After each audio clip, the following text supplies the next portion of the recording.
This is a how-to video brought to you by Buddy Rockhouse Air Conditioning and Heating. Is my outside unit working normally?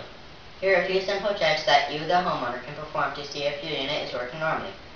First, we're going to start inside the house and check the air temperature coming out of the grill in the ceiling versus the air temperature going into your grill where your filter is located.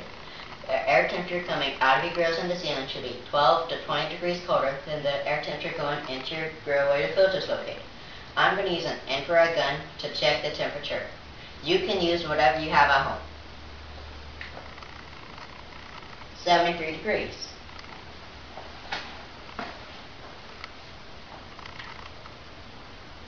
59 degrees. That's a 14-degree difference. That's acceptable. Now we're going to go outside. Now we're on the outside. First, you want to make sure that your fan is turning and that the air coming out is warmer than the air going in. There should be a 10 to 20 degrees difference. I'm going to use an infrared gun to measure the temperatures, but you can use whatever you have at home. 84 degrees. 102 degrees. That's an 18-degree difference, and that's acceptable. Now we're going to move to your copper line set. You're going to have two lines, a small line and a large line. The small line should be warmer than your large line, and your large line should be cold and sweating.